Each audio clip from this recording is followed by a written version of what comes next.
Welcome to The Explainer. All right, let's dive right in. Today, we are tackling an absolute giant of Buddhist philosophy.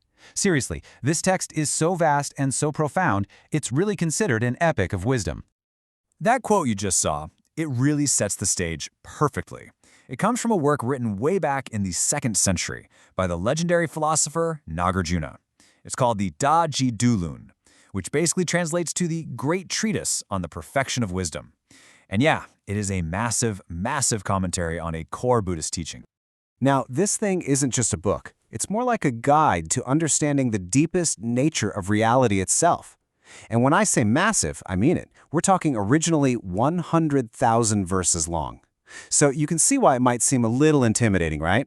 But the cool thing is, the whole text is structured as a series of questions and answers. It's this incredible dialogue that explores the Buddha's most profound teachings.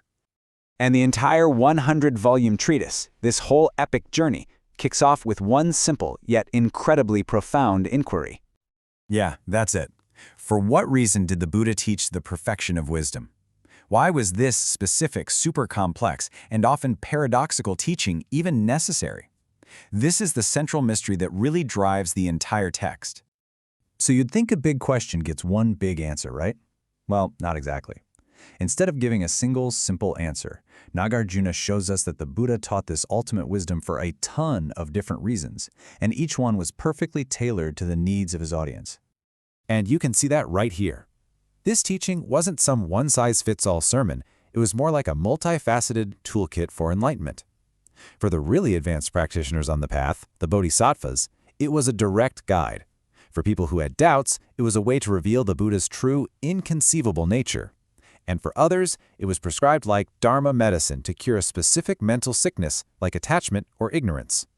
So you might be wondering, wait a minute, how can all of these different reasons be true at the same time?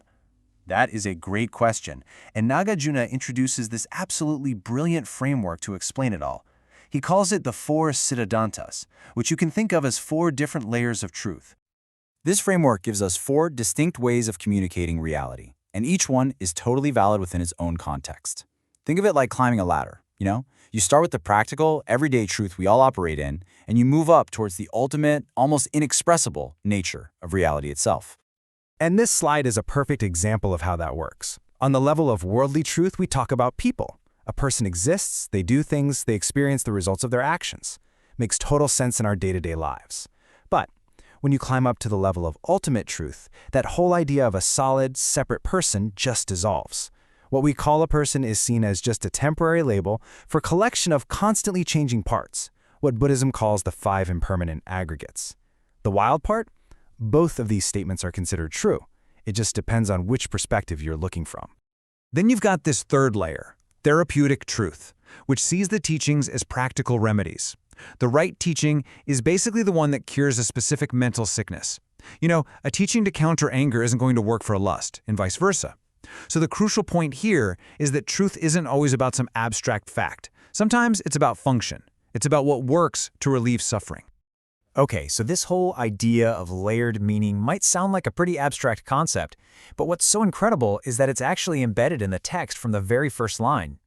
This classic opening, it sounds like a simple introduction, just setting the scene, right? But it is so much more than that.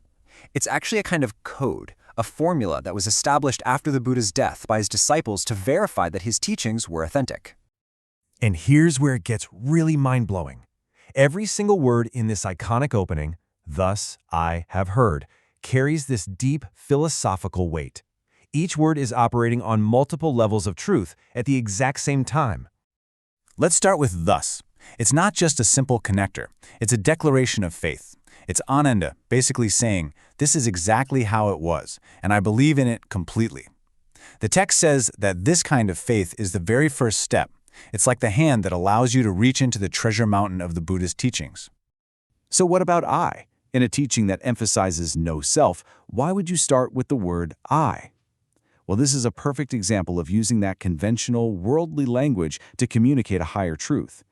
Ananda knows full well there's no permanent, unchanging self, but he uses the word I so that we, who live in the conventional world, can understand what he's talking about. So you see, The entire framework of the four Siddhantas, all four layers of truth, is present right there in the opening line, just hiding in plain sight. This isn't just an introduction. It's an absolute masterclass in layered communication. Ultimately, the Daji-do Lun is an invitation. It's an invitation to explore a teaching that is just as vast and profound as its subject, a state of wisdom that, just like space itself, has no conceivable boundary. And that leaves us with a final thought to ponder. The real takeaway here isn't just a bunch of information about an ancient text. It's a new question about our own reality. If truth has layers, which layer are we living on? How many of the things we hold as absolute truths are maybe just convenient, worldly truths? And what else might lie beyond them?